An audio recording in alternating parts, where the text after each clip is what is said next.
ষষ্ঠ শ্রেণীর প্রিয় শিক্ষার্থীরা 2026 শিক্ষাবর্ষে তোমাদের ষষ্ঠ শ্রেণীর গণিত বইয়ের কতিপয় অনুশীলনীতে নতুন কিছু প্রশ্ন সংযোজন করা হয়েছে। যেমন এই অধ্যায়ে 75 পৃষ্ঠার সৃজনশীল প্রশ্ন এবং সংক্ষিপ্ত উত্তর প্রশ্ন। এর আগের ক্লাসে আমরা সৃজনশীল প্রশ্ন সমাধান করেছি, আজকে করব সংক্ষিপ্ত উত্তর প্রশ্ন। এখানে 3টি প্রশ্ন আছে, আমরা পর্যায়ক্রমে এগুলো সমাধান করব। আশা করি শেষ পর্যন্ত আমাদের ক্লাসের সাথেই থাকবে। তো চলো শুরু করা যাক। প্রথমে 1 নম্বর, সংখ্যারেখার সাহায্যে -8 ও 5 এর যোগফল নির্ণয় করো। এই অধ্যায়ের আগের ক্লাসগুলোতেও আমরা এই সংখ্যারেখার সাহায্যে সংখ্যার যোগফল নির্ণয় করেছি। সংখ্যারেখার সাহায্যে -8 ও 5 এর যোগ অর্থাৎ -8 + 5 নির্ণয়। প্রথম একটি সংখ্যারেখা আঁকি, একটি সংখ্যারেখা অঙ্কন করেছি। তো এইখানে যেহেতু -8 ও 5 এর যোগ নির্ণয় করতে হবে, যোগফল নির্ণয় করতে হবে। প্রথম সংখ্যাটি হচ্ছে -8 ঋণাত্মক, সেই জন্য 0 থেকে আমরা 8 ঘর বামে গিয়েছি। যেহেতু সংখ্যাটি হচ্ছে -8, সেটি 0 থেকে যদি আমরা বামে যাই তাহলে -8 পাবো। সেই জন্য আমরা 8 ঘর বা 8 ধাপ বামে গেছি। 1 2 3 4 5 6 7 8 8 ধাপ বামে গেছি।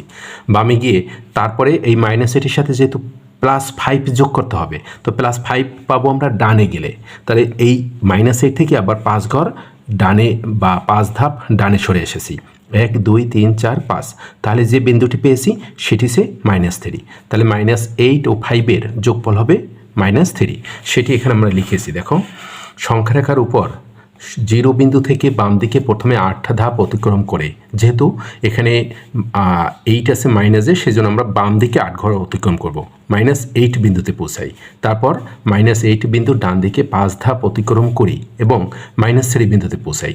তারপরে যেহেতু -8 এর সাথে +5 যোগ করতে হবে, সেই জন্য +5 আমরা ডানে গেলে পাবো। -8 থেকে যদি আমরা আরও বামে যাই তাহলে তো আর +5 পাবো না, +5 পাবো এই -8 থেকে ডানে গেলে। সেই জন্য 5 ধাপ আমরা ডানে গিয়েছি। ডানে গিয়ে যে বিন্দুতে পৌঁছেছি সেটি হচ্ছে -3 বিন্দু। তাহলে -8 ও 5 এর যোগফল হবে -8 + +5 = -3। এটি হলো 1 নম্বর প্রশ্নের সমাধান। এরপর 2 নম্বর প্রশ্ন, সংখ্যারেখার সাহায্যে 7 ও 3 এর বিয়োগফল নির্ণয় করো। 7 এবং 3 উভয় হচ্ছে ধনাত্মক সংখ্যা। 7 থেকে 3 বিয়োগ করতে হবে। প্রথমে আমরা একটু সংখ্যারেখাটা দেখে নিই, তারপরে লেখাটি আমাদের বুঝতে সুবিধা হবে। দেখো, এখানে আমরা একটা সংখ্যা রেখে গেছি এবং এখান থেকে যেহেতু 7 থেকে বিয়োগ করতে হবে, তাহলে আমরা এই যে 0 ডান দিকে গিয়ে যে 7 পাই, এই 7 বিন্দু থেকে আমরা বামে সরব। যত বিয়োগ করা লাগে তত ঘর বামে সরব। এখানে 3 বিয়োগ করতে হবে, সেই জন্য আমরা 3 ঘর বামে সরেছি। 1 2 3, এই 3 ঘর বা 3 ধাপ বামে সরেছি। বামে সরে যে বিন্দুটি পেয়েছি সেটি হচ্ছে এই সংখ্যা দুটির নির্ণয় বিয়োগফল। তো আমরা কীভাবে লিখেছি দেখো, সংখ্যারেখার সাহায্যে 7 থেকে 3 বিয়োগ অর্থাৎ 7 - +3 নির্ণয়। সংখ্যারেখা ব্যবহার করে পূর্ণসংখ্যা 7 থেকে 3 বিয়োগ করার জন্য 7 বিন্দু থেকে বাম দিকে 3 ধাপ অতিক্রম করি। 7 বিন্দু থেকে আমরা 3 ধাপ বা 3 ধাপ অতিক্রম করি এবং 4 বিন্দুতে পৌঁছাই।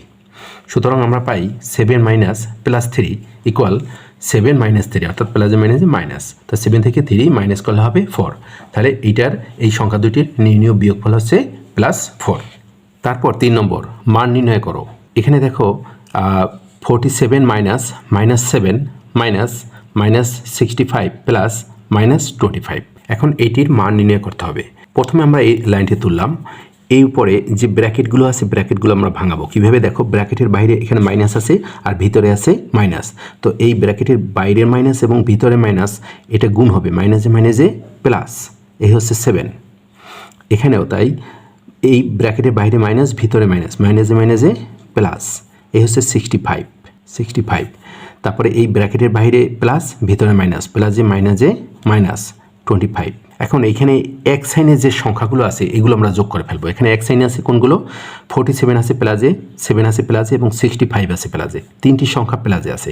এই 3টি সংখ্যা যেহেতু একই সাইনে আছে আমরা যোগ করে ফেলবো।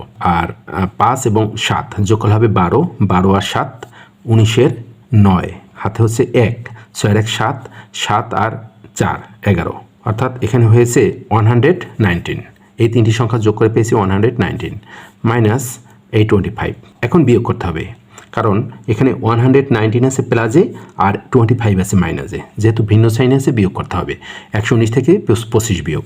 5 আছে কত হলে 9 হবে, 4 হলে 4, 2 আছে কত হলে 11 হবে, 9 হইলে। হাতে এক এক এক মিলে শূন্য বামে শূন্য পড়ে না, তার মানে এইটার নির্ণয় মান হচ্ছে 94। এটি হচ্ছে অ্যান্সার।